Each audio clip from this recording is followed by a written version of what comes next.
Today, I'm diving into the review of the All Elite Wrestling Collision show that took place on October 19th.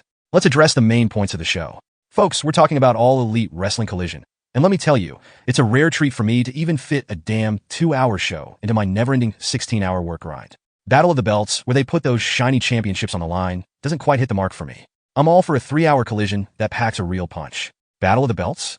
More like Battle of the Snooze with its lackluster title changes and matches thrown together without a damn storyline. And don't get me started on the beating the champion twice crap. It's about as meaningful as a screen door on a damn submarine when the challenger always bites the dust the second time around. Now, let's give credit where it's due. Jon Moxley bookending the show. That's how you build a damn narrative and make him a key player in this wrestling opera. The matches were solid, letting the wrestlers speak their minds on the mic, setting up rivalries and motivations for the future fights. It's like stealing the good bits from WWE's playbook, making a gourmet wrestling stew out of it. As Picasso once said, good artists copy, great artists steal. After taking all that into account, I'd slap a solid B+ on this show. And can I get an amen for not dragging this thing past 10 p.m.? Overruns should be as rare as a unicorn and as purposeful as a well-aimed kick to the gut to keep that impact. Now let's talk about Battle of the Belts matches. Frankly, they didn't make my wrestling senses tingle. Predictable outcomes like Anna Jay's match or Okada's title defense just didn't cut it for me. And that impromptu trio title match? About as suspenseful as watching paint dry with the Moxley faction steamrolling the Dark Order. If they had hyped up a match like Lance Archer and Brian Cage taking on Sammy Guevara and Dustin Rhodes for the Ring of Honor tag team titles, now that would have stirred some real interest in ratings. But no, they went for the snooze fest option. In a nutshell, my review is all about the Collision show itself. I'm here to lay it down straight, mixing praise and criticism like a master chef, with a sprinkle of profanity to keep things spicy. It's time to dive into the nitty-gritty of this show and serve up the raw truth. Let's get to it. The show kicks off with a damn video promo featuring Jon Moxley and his mind-boggling, fucking contradictory spiel. I mean, this guy needs a goddamn English teacher in a speech class, just like Jim Cornette said a while back. Moxley goes on about how nobody fucking owns the belt. It's a symbol of everything he hates in wrestling, but hey, he spent good money on it, and now he's Mr. Big Shot who owns it. It's like he's talking out of his ass, contradicting himself left and right. It's like that Rick James sketch, I did not grind mud on Eddie Murphy's couch, but hey, I remember grinding my feet in Eddie Murphy's couch. This shit's so laughable. It's like watching a drugged-up Rick James trying to make sense. Moxley's trying to be all philosophical and shit, but he's just tripping over his own words, making it a comedy goldmine. He's there in his white shirt, with a fresh haircut, waving his hands around like he's the real Slim Shady. Can't take him seriously, it's like a bad acting gig, a real-life Tommy Wiseau from The Room. His act is so bad, it's actually entertaining as hell. Then he drops the bomb about defending the trio titles his faction holds tonight. Gotta give props for that continuity, keeping the story flowing. Opening the show like this, it's a move I respect. Most AEW champs don't do this, setting the tone for the night. WWE knew this, with Cena, Austin, and The Rock leading the charge. AEW needs to do more of this shit, make their champs the main players, build that anticipation for what's to come later in the show. This is how you set the stage for some damn good storytelling. Straight up prologue done right. The damn show kicks off with Ricochet squaring off against AR Fox. Ricochet pulls off a sunset flip, and the match starts with a flurry of roll-up attempts. Tony Schiavone throws it back to their rivalry dating back to 2010. AR Fox chants fill the air, and it's somewhat worrisome. If the crowd's going wild for him, then damn, well, book him more often on All Elite Wrestling. Can't have him showing up every 6 or 7 months. That's a sorry pattern. Ricochet busts out a Tiara City Hurricane Rana, followed by a second rope dive into a standing shooting star press. The match drags on too damn long. Ricochet ought to stick to 5-minute bouts at most. Save the longer ones for pay-per-views. Overexposure's a real issue here. Osprey and the like bring the goods, but too much of a good thing kills the vibe. Ricochet's aiming to be the international champ, but facing off against wrestlers shows his offense ain't cutting it. In the WWE, all those flashy moves should be about dominating an opponent, not just putting on a show. All Elite Wrestling needs to get that right. Cut the move after move crap for real storytelling. AR Fox fires back with a spinning, vertical suplex, a swan dive, and an over-the-top rope dive, finishing it off with a top rope shooting star press. Ricochet answers with an over-the-top, top rope spinning neck breaker. Fox hits a package bomb, and the move of the night goes to Ricochet for flipping over Fox and landing a German suplex. Fox lands a low main pain finisher in a shooting star press. Seriously, change those move names. Low main pain sounds dumb as hell. Call it the Star Fox or Galaxy Buster instead of naming it after some crappy Chinese dish. Ricochet wraps it up with a vertigo finisher, a spinning Michinoku variation too. Post-match, Ricochet grabs the mic, calling out Konosuke Takeshita for an international title shot down the line. Props to him for setting the stage with an open challenge against AR Fox. No random title matches. Keep the focus on where he wants to go. The continuity, character motivation, and storyline setup are on point, making Ricochet's journey compelling. The match was solid, But Ricochet needs tighter booking. Save this caliber for pay-per-views, not squaring off against AR Fox, who usually bites the dust without much build-up. Doing that hurts Ricochet's image.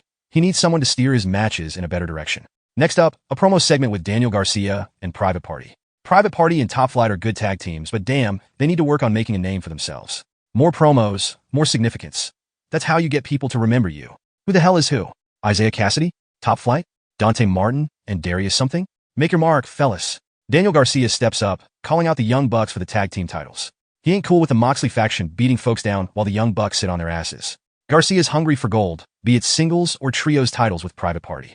They all got goals, with Private Party eyeing a tag team title rematch after taking a loss at WrestleDream last Saturday. It's all about that redemption. So, the match between Chris Statlander and Harley Cameron kicked off with Harley pulling off some sneaky roll-up combos to snag a quick win. Statlander ain't having any of that crap and starts flexing her muscles with a scoop slam, a badass delayed vertical suplex, and a running hammer throw lariat straight into the ring corner where she dumps Harley. Total domination from Statlander, making this match look like a damn squash fest. After beating the living daylights out of Harley, Statlander grabs the mic and calls out Camille, Mercedes Monet's enforcer, for a showdown. It's about time we see a woman stepping up on that mic, setting up matches, and showing she's a force to be reckoned with. Then we got the LFI promo, and holy crap, they recycled some lines from Jake the Snake Roberts and Rush. What the hell, man? Give us some fresh stuff, not some hand-me-down dialogue. Let these guys cut their own damn promos instead of resorting to old tapes. Next up, Orange Cassidy versus Bronson from the Iron Savages. This match? Straight up garbage. Bronson and his crew bringing the same old tired humor, flexing their muscles, and yapping about to the city. What a snooze fest.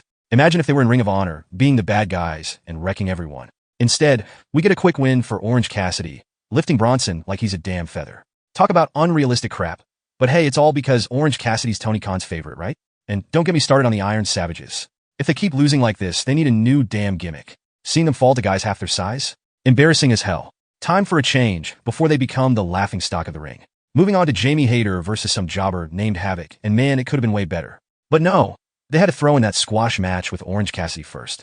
Jamie and Havoc at least have a more realistic size matchup, but it's nothing special after that weak Cassidy match. Post-match, Penelope Ford pops up on the Titantron, calling out Jamie for not reaching out while she was out injured. Some drama brewing there, setting the stage for a juicy feud. It's good to see the ladies getting some mic time and stirring up the pot. Lastly, the House of Black versus 3 jobbers. Typical collision move with a bunch of unknowns getting hooped by the House of Black. Chris Nasty? Sounds like a porn star name. For real. Brody hitting that top rope avalanche suplex? Now that's some killer move right there. The House of Black wipes the floor with those jobbers, including a hilarious moment where the jobbers play tag to avoid getting their asses handed to them. The 9 p.m. main event was lit with Atlantis Jr. facing off against Kyle Fletcher. Kyle kicks things off with a sneaky attack on Atlantis, switching up his style from high-flying to brawler mode as a villain. That's some smart wrestling right there. Atlantis counters with a tilt-a-whirl backbreaker on the floor and a top rope crossbody, showing he's no pushover. But hold up, why they gotta ruin all the good moves with those split screens for commercials?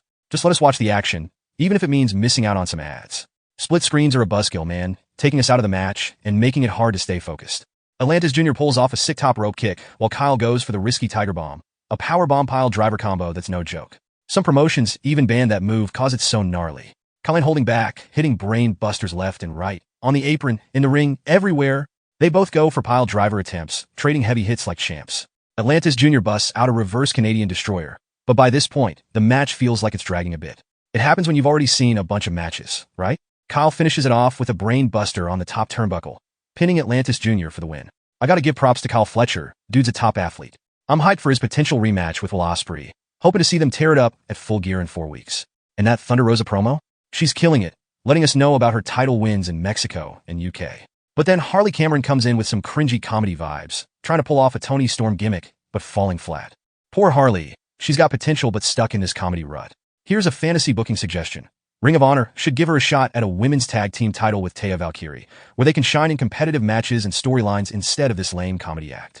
Hope she doesn't get stuck in a losing streak and end up in a self-esteem spiral, cause that dumb comedy ain't cutting it.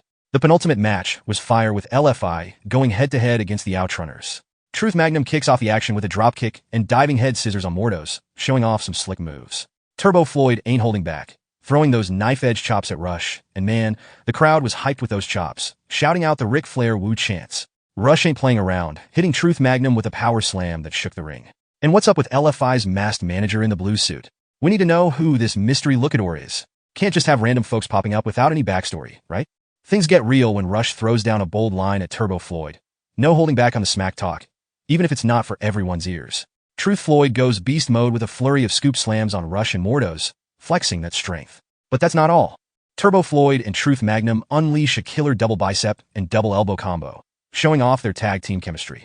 Mordo surprises them with a crossbody outside the ring, adding some high-flying action to the mix. The masked manager swoops in to help LFI secure the win, but man, imagine if it were Jake the Snake Roberts in that role instead. That would have added some serious veteran flair to the team. Rush nails a victory, which is a nice change since he's been on the losing end lately. And then, things get wild as the Outrunners get a beatdown post-match from LFI, only to be saved by FTR. And the Outrunners were celebrating with FTR post-match a bit too much. In a hypothetical scenario, imagine if they shifted their focus and took the title seriously. What if they aimed to challenge for the championship, or even went up against the Moxley faction? It's crucial for them to show determination and drive rather than being overly carefree. Picture this. What if they set their sights on the Young Bucks at Full Gear, or aimed to win the titles at AEW Grand Slam 2025 in Brisbane, Australia, in front of a massive crowd of 50,000? When a tag team gains significant popularity, the natural progression is to pursue championship gold instead of just goofing around in the ring. The announcement of Sammy Guevara versus Shelton Benjamin on Dynamite is thrilling. It would add an exciting dynamic to see MVP managing Shelton and Dustin Rhodes in Sammy's corner, engaging in some banter. This clash of managers could elevate the match to a whole new level. The main event featuring Top Flight against the Moxley faction left me a bit underwhelmed. While Top Flight, especially Action Andretti, delivered a solid performance, All Elite Wrestling hasn't effectively built up the other members of the group. Unlike iconic duos like Matt and Jeff Hardy or recognized pairs like Max Caster and Anthony Bowens of The Acclaimed, the lack of character development for the other Top Flight members leaves fans in the dark. I hope to see a rematch where they come out on top at the right moment. While the match length was appropriate, it was fitting for the titles to remain with the current champions. The post-match altercation and the surprise appearance of Jon Moxley at the end of the show added a compelling storytelling element, starting and concluding the show with a strong presence. Overall, the positives overshadow the notable negatives. It's a solid B+.